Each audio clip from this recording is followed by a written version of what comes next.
So welcome guys to experiment number 4. It's a very exciting experiment. I'm very excited to present it to you guys. Experiment number 4 is entitled The Effective Temperature, pH, and Detergent on the Cell Membrane. Specifically, we are talking about the cell membrane of RBCs. Now RBC, it's an acronym for red blood cells. So whenever you hear RBCs, red blood cells. Okay? So what is the procedure? We're going to focus right now on this slide, guys. We're going to focus on the temperature, the effect of temperature to start with on the cell membrane of RBC. So let's have a look at the procedure. So the first step here, guys, is we want to label 3 test tubes. So we want to label 3 test tubes, and you guys know what test tubes are now. 1 to 3. So we're going to label them 1 to 3. Make sure that you wear gloves. Very important because we are working with blood. Then we're going to add the following reagents, guys. To all test tubes, we're going to add similar reagents, okay, to tubes 1 to 3. Okay, so we're going to add 1 ml of PBS and then 100 microliters of blood. So 1 ml of PBS. PBS, guys, stands for phosphate buffered saline. The cells are happy in this environment. Okay, it's an environment, so PBS is basically a sodium chloride solution. It's an isotonic environment for the cell. The cells are happy. This is a great environment for the cell, PBS. Okay, and all of these tubes, the contents are similar because we are varying only the temperature here. Okay, so then in the next step, we're gonna vortex. So vortex is a machine, guys. Its main purpose is to mix the samples. Okay, so I'll show you guys later on how to use the vortex. So you're gonna mix them gently. You don't want to go too hard, otherwise you will lyse the cells. And after that, so what do you do after that? Then you start your incubation. Which is putting the samples at the respective temperatures. So for example, our test tube number 1 will be at 37 Celsius. So we will put them in a water bath at 37 Celsius. And I'll show you guys later on how to use the water bath or how it works. Okay, test tube number 2 will be at 60 Celsius. Test tube number 3 will be at -80. That is the deep freeze. So test tube number 3, you incubate them for 5 minutes. You put them at these respective temperatures for 5 minutes, and then you record your results. So very important here, guys. At -80 for 5 minutes, your sample will freeze. So you have to let it thaw a little bit before you compare your results.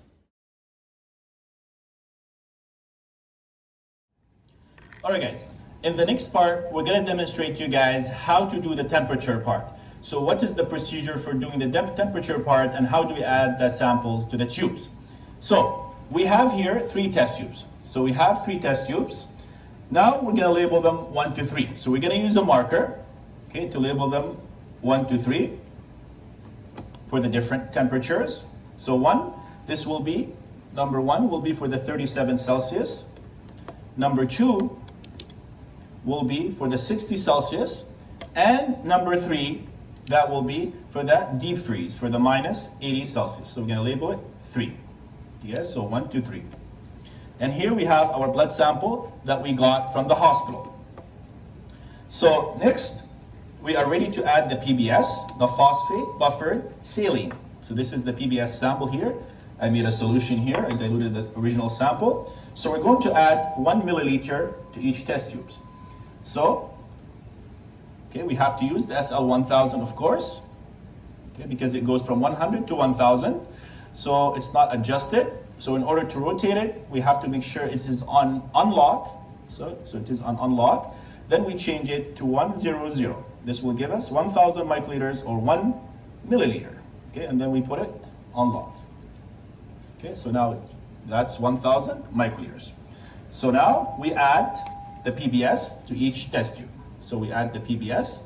As we demonstrated before, guys, if you look at the last video, we demonstrated how we're going to do it, how we're going to pipette. So when we add the solution, we press to the first stop. The first stop, while pressing to the first stop, you put it just at the surface. So just like this, you don't go all the way down. You don't want liquid all over your tip. And then you release your thumb. You release your thumb very slowly. You pause for a few seconds, and then you add them to your test tubes. So we're going to add it to test tube number 1. We're going to go to the first stop and then the second stop. Okay, again, here when you add, you press to the first stop, first click, and then you go here. Okay, making sure no air bubbles, there's no liquid on the outside. And then, okay, now I have to press to the first stop and the second stop when I add. So I press to the first stop, and then if I just stop there, I still have a drop left, so I have to release that last drop. Second stop, and then I add to the third test tube the same way. Okay. So as you guys can see here, now I press to the first stop, first click, and also to the second click. Alright guys, so I've added PBS, the phosphor buffered saline. Now I have to add the blood. Okay, so notice guys, I'm wearing gloves, very important because we are working with blood. So I have to use the SL100, and it's already been adjusted, so it should say, so this is the SL100, it's 100.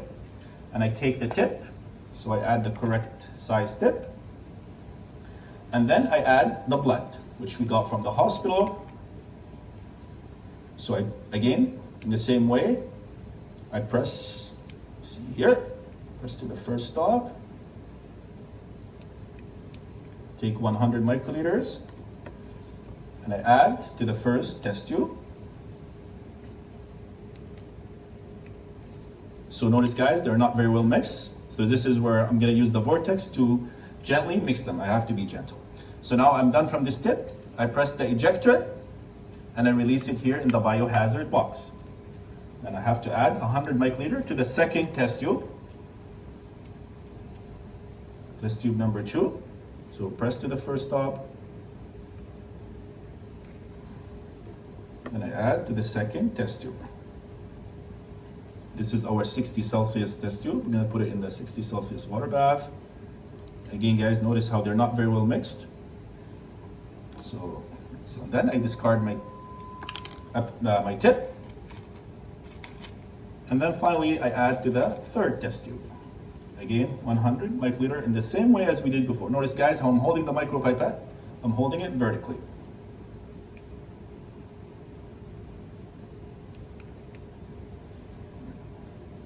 Microliters.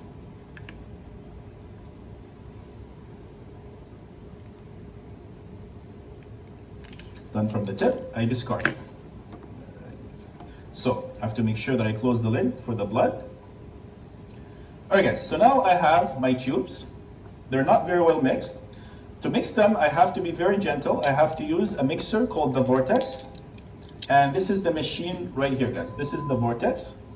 Okay, and all you do is you just go like this and gently mix them. This will rotate and it will gently mix them. Okay, let's see here. It's speed.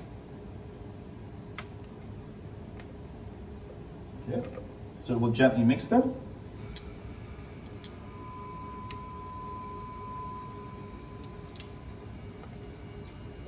Okay.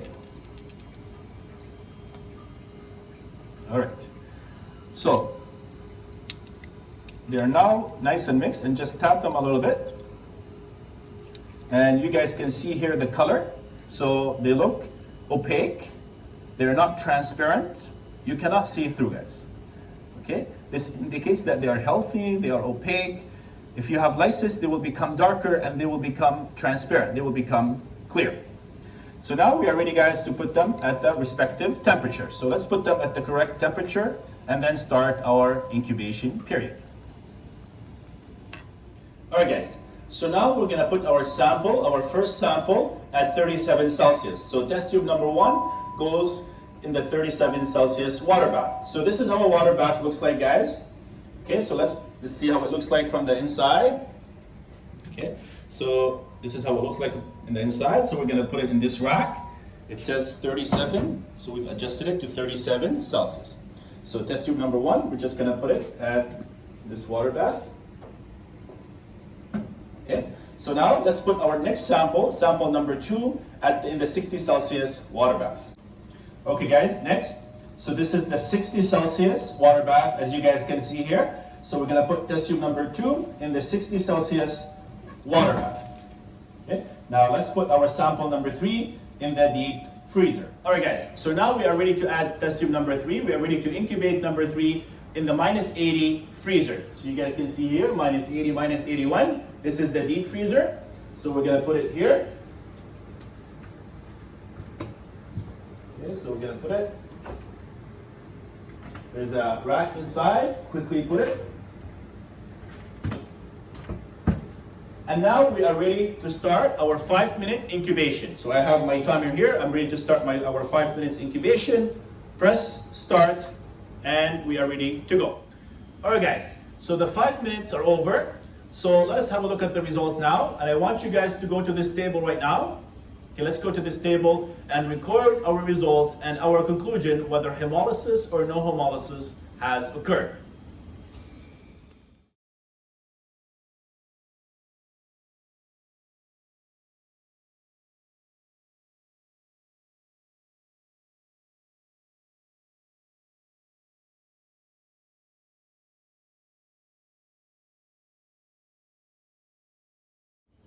All right, next guys. So in the next part, we're going to test the effective pH on the cell membrane, of RBCs. So this is the procedure, guys. Let's have a look at the procedure. Again, we're going to label 3 test tubes, 1 to 3, and then we're going to add the reagents according to the following table. So let's look at this table. In test tube number 1, this will be your neutral pH, pH 7. We're just going to add PBS, 1 ml of PBS, 100 microliter of blood sample. Test tube number 2, this will be the acidic environment. Okay, so we're going to add hydrogen chloride, 1 ml of hydrogen chloride, and 1 microliter of blood. And in the third tube, this will be the alkaline environment, the basic environment. So we're going to add 1 ml of sodium hydroxide and 100 microliter of blood. After you add everything, similar to what we did, guys, for the temperature. So after you add everything to the test tubes, you gently vortex to homogenize the samples, to homogenize the 2 solutions. And then you're going to let the samples incubate for 2 minutes, and then you're going to record your observations in table B. So let's have a look at the results.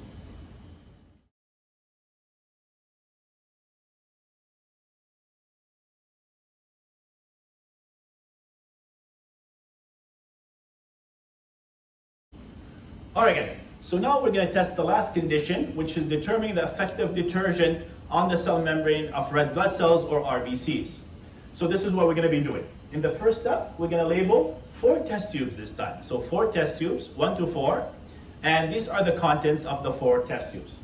So in test tube number 1, we're just going to add PBS, phosphate buffered saline, and this environment is isotonic. The cells are nice, should be nice and happy in there. In test tube number 2, we're going to add 1 ml of Triton X100, which is a detergent. And in test tube number 3, we're going to add 1 ml of saponin, 1 ml of saponin, which is another detergent.